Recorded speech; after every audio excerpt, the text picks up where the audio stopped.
Assalamualaikum warahmatullahi wabarakatuh. Salam sejahtera untuk kita semua. Perkenalkan terlebih dahulu, saya Hairunisa Lutfi Fauziawati, salah satu mahasiswa KKN PPM Universitas Gadjah Mada periode kedua tahun 2021. Pada kesempatan kali ini, saya akan menjelaskan lebih lanjut terkait buku panduan pada program kerja kedua saya yang berjudul Edukasi Standar Mutu Pupuk Organik. Pada kesempatan ini, saya ingin menjelaskan buku panduan ini dengan tujuan agar masyarakat Desa Semanung, terkhusus kepada Bapak dan Ibu dari Padukuhan Tunggul Timur dan Padukuhan Semana Selatan, yang terkhusus lagi pada Bapak dan Ibu petani yang tergabung ke dalam kelompok tani, untuk lebih dapat memahami tentang standar mutu dalam suatu pupuk organik. Terlebih ketika Bapak dan Ibu akan memasarkan pupuk organik Trichoderma yang proses pengolahan dan pembuatannya telah dijelaskan oleh teman-teman saya pada kesempatan yang lain. Di dalam buku panduan yang saya buat, terdapat sebuah halaman berjudul daftar isi yang memuat beberapa pokok bahasan yang mungkin akan saya bahas juga dalam video pemaparan materi ini.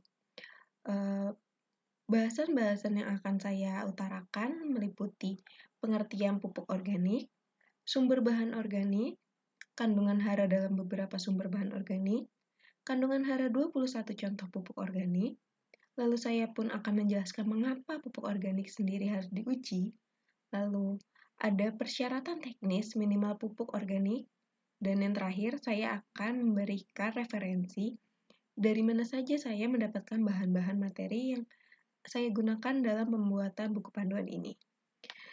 Bahasan pertama yang akan saya bawa adalah apa sebenarnya pupuk organik itu. Dalam Peraturan Menteri Pertanian Nomor 70 Tahun 2011 tentang pupuk organik, pupuk hayati, dan pembenah tanah, pupuk organik diartikan sebagai pupuk yang berasal dari tumbuhan mati, kotoran hewan, dan atau bagian hewan, dan atau limbah organik lainnya yang telah melalui proses rekayasa. Berbentuk padat atau pencair, dapat diperkaya dengan bahan mineral dan atau mikroba yang bermanfaat untuk meningkatkan kandungan hara dan bahan organik tanah serta memperbaiki sifat fisik, kimia, dan biologi tanah. Sumber-sumber bahan organik yang menjadi bahan asal dari pupuk organik sendiri terbagi menjadi 7. Yang pertama ada kompos, pupuk hijau, pupuk kandang, sisa panen, limbah ternak, limbah industri yang menggunakan bahan pertanian, dan yang terakhir adalah limbah kota. Kompos sendiri merupakan produk pembusukan dari limbah tanaman dan hewan hasil perombakan oleh fungi, actinomycet, dan cacing tanah. Sedangkan untuk pupuk hijau sendiri merupakan keseluruhan tanaman hijau, maupun hanya bagian dari tanaman seperti sisa batang dan tunggul akar, setelah bagian atas tanaman yang hijau digunakan sebagai pakan ternak. Sebagai contoh dari pupuk hijau ini, ada sisa-sisa tanaman, kacang-kacangan, dan tanaman paku air azolla. Selanjutnya ada pupuk kandang yang merupakan dari kotoran ternak. Limbah dari ternak ini merupakan limbah dari rumah potong berupa tulang-tulang, darah, dan sebagainya. Untuk limbah industri yang menggunakan bahan pertanian, merupakan limbah yang berasal dari limbah pabrik gula, limbah pengolahan kelapa sawit, penggilingan padi, limbah bumbu masak, dan sebagainya. Untuk yang terakhir, ada limbah kota. Limbah kota ini adalah limbah yang dapat menjadi kompos berupa sampah kota yang berasal dari tanaman. Setelah dipisah dari bahan-bahan yang tidak dapat dirombak, limbah kota dapat digunakan sebagai kompos. Bahan-bahan yang dirombak tersebut meliputi plastik, kertas, dan juga botol. Di buku panduan saya juga telah saya tuliskan bahwa bahan organik yang digunakan untuk membuat pupuk organik sangatlah bermanfaat. Hal ini karena bahan-bahan organik tersebut dapat meningkatkan produksi pertanian, mengurangi pencemaran lingkungan, dan juga meningkatkan kualitas lahan secara berkelanjutan. Penggunaan pupuk organik dalam jangka panjang pun dapat bermanfaat untuk mencegah degradasi dan meningkatkan produktivitas dari suatu lahan. Karena bahan-bahan yang sangat bermacam-macam yang seperti saya sebutkan sebelumnya, maka pupuk organik dapat sangat beragam dan bervariasi, sehingga karakteristik fisik dan kandungan hara dari setiap pupuk organik dengan bahan asal yang berbeda sangatlah berbeda satu sama dengan yang lain dan sangat beragam, yang memiliki pengaruh yang bervariasi pula terhadap lahan dan juga tanaman yang diberikan pupuk. Informasi selanjutnya menyatakan bahwa bahan dasar pupuk organik yang berasal dari sisa tanaman umumnya hanya sedikit memiliki kandungan yang berbahaya. Namun, untuk penggunaan pupuk kandang, limbah industri, dan juga limbah kota sebagai bahan dasar dari kompos atau pupuk organik, dirasa cukup mengkhawatirkan. Hal ini karena kandungan-kandungan yang terdapat di dalam pupuk kandang, limbah industri, dan limbah kota terdapat kandungan yang membahayakan, seperti contohnya logam berat dan juga asam-asam organik yang nantinya dapat mencemari lingkungan ketika pupuk tersebut sebarluaskan di tanaman ataupun di lahan. Selanjutnya, informasi yang dapat saya berikan adalah ketika suatu bahan organik memiliki rasio C/N yang cukup tinggi, seperti contohnya pada jerami ataupun sekam, mampu memberikan pengaruh yang lebih besar dibanding bahan organik yang terdekomposisi seperti kompos. Pengaruh-pengaruh tersebut pun dapat dilihat pada perbaikan sifat-sifat fisik dari suatu tanah yang diberikan pupuk tersebut. Di sini juga saya memberikan sebuah informasi bahwa pupuk organik atau bahan organik memiliki fungsi kimia yang sangat penting. Seperti nomor 1, saya jelaskan bahwa penggunaan bahan organik dapat mencegah kahat atau proses kekeringan karena tidak terjadinya hujan di suatu daerah. Proses kekeringan dari unsur mikro pada tanah marginal atau tanah yang telah diusahakan secara intensif dengan pemupukan yang kurang seimbang. Nah, penyediaan hara makro dan hara mikronya telah saya tulis seperti dalam buku panduan dengan unsur-unsur yang telah saya sebutkan juga. Untuk fungsi yang kedua, dapat meningkatkan kapasitas tukar kation di dalam tanah.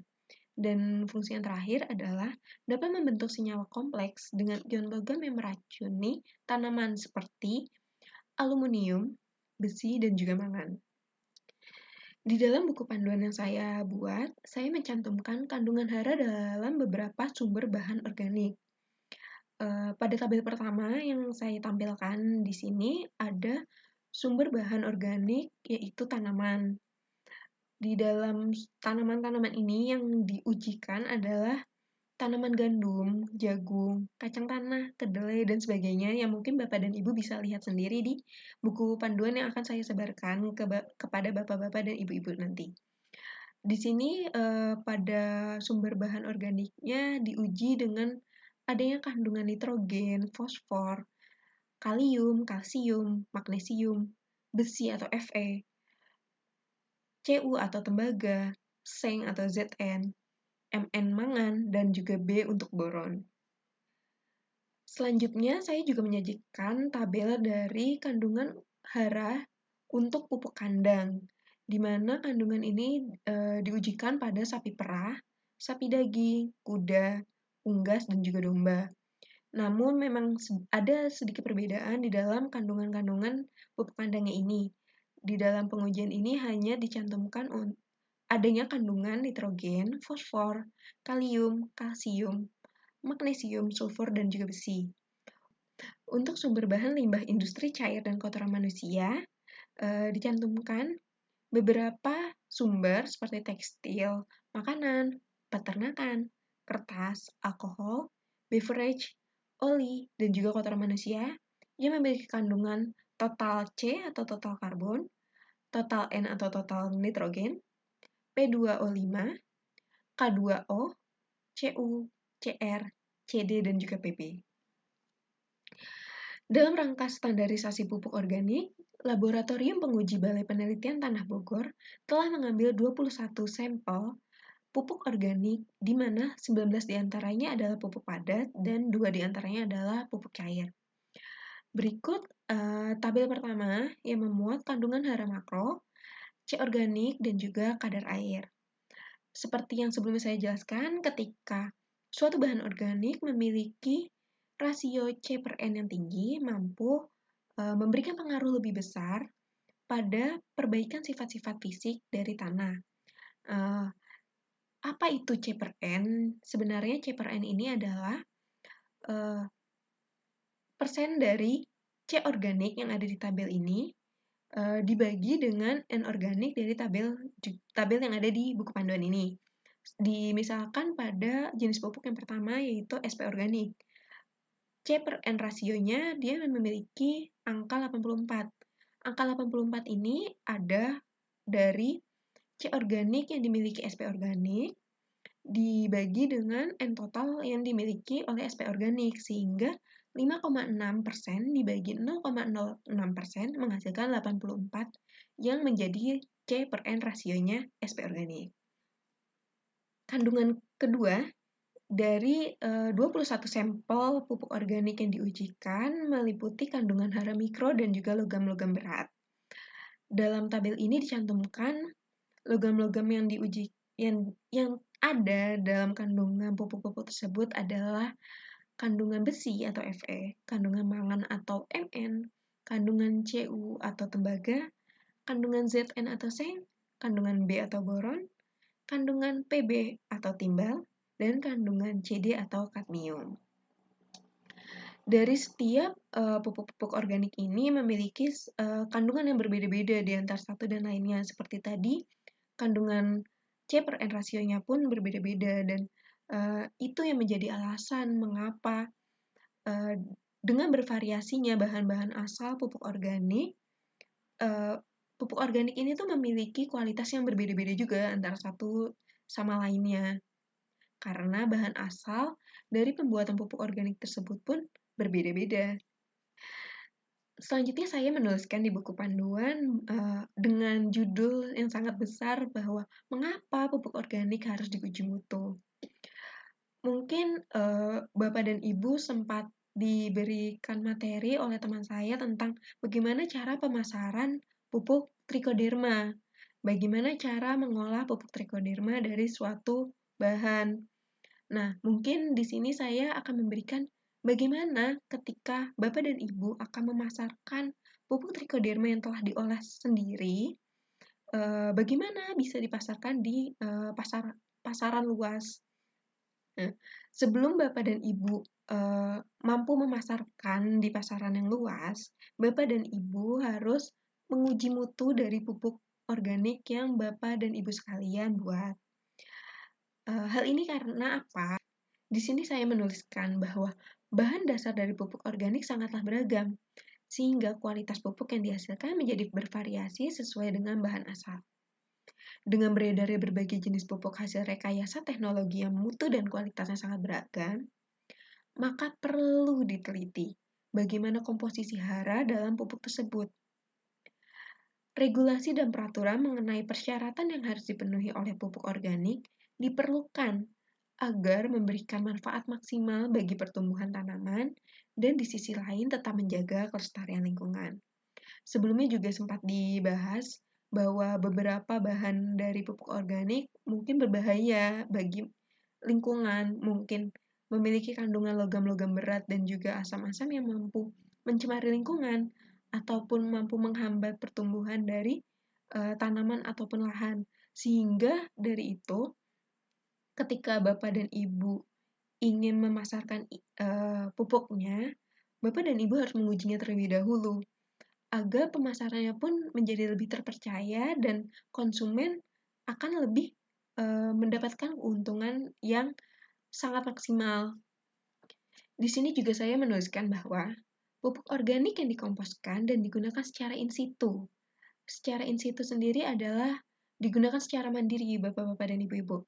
Jadi misalkan Bapak-bapak dan Ibu-ibu membuat pupuk trichoderma dari suatu kompos seperti yang sudah dijelaskan oleh teman saya, dan Bapak dan Bapak Ibu sekalian menggunakannya sendiri di lahan sendiri dan di tanaman sendiri, tidak perlu adanya pemeriksaan, tidak ada perlunya pengawasan dari uji mutu ini. Namun, ketika Bapak dan Ibu ingin mengolahnya dan memasarkan ini di pasaran bebas, Bapak dan Ibu sekalian harus menguji ini di sebuah laboratorium yang sudah ditentukan oleh menteri. Pada Permi tahun 2001 mengusulkan persyaratan minimal pupuk organik yang beredar di Indonesia. Persyaratan tersebut adalah: pertama, label kemasan harus mencantumkan jenis dan jumlah logam berat dari AS, CR, CD, PB, dan HG. Mungkin bapak-bapak dan ibu-ibu sekalian sudah sempat menggunakan beberapa pupuk organik yang dibeli dari suatu rumah produksi, dan mungkin bisa dicek lagi apakah sudah ada label kemasannya. Jika memang sudah ada label kemasannya, berarti pupuk tersebut memang sudah diuji. Yang kedua, ada khusus pupuk organik dari sampah kota harus memperhatikan adanya bakteri Bacillus, Escherichia coli, dan juga Salmonella. Yang ketiga, pada penentuan germination test, menggunakan tanaman indikator jenis bayam yang tumbuhnya cepat dan berbiji kecil.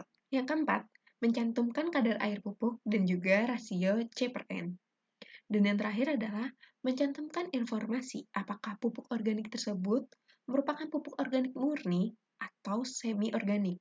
Semi-organik sendiri adalah pupuk di mana pupuk organik ini direkayasa dengan pupuk kimia, diperkaya menjadi kandungan unsur haranya lebih banyak lagi dibanding kandungan unsur hara yang pupuk murni.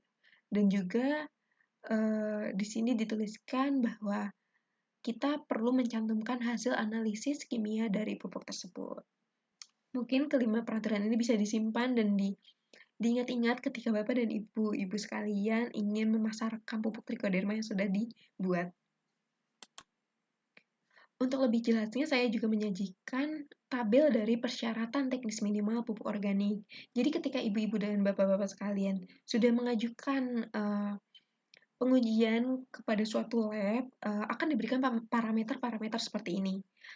Di parameter ini terdapat 9 parameter yang meliputi parameter persen C organik, yang kedua ada rasio C/N, ketiga ada bahan ikutan seperti kerikil, beling, atau plastik, dan yang keempat ada kadar air yang berupa granula dan curah, yang kelima ada kadar logam berat dari AS, HG, PB, dan juga CD. Parameter ke-6 ada kadar pH. Parameter ke-7 ada kadar total dari P2O5 dan juga kadar total dari K2O. Yang ke-8 ada mikroba patogen yang di dalamnya mungkin terdapat E. coli atau Salmonella. Dan parameter terakhir adalah kadar unsur mikro yang meliputi Zn, Cu, Mn, Co, B, Mo, dan Fe. Parameter-parameter ini hasilnya akan didapatkan ketika Bapak dan Ibu sekalian mengujinya di suatu lab dengan minimal persen seperti yang terjadi di tabel ini.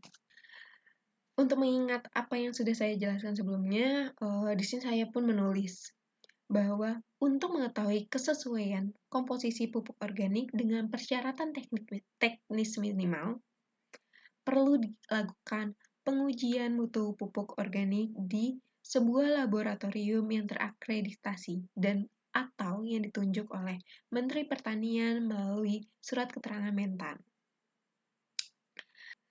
Selanjutnya, saya akan menyajikan beberapa referensi yang mungkin Bapak dan Ibu sekalian ingin mengetahui lebih lanjut terkait bahan-bahan materi yang telah saya sajikan di buku panduan ini.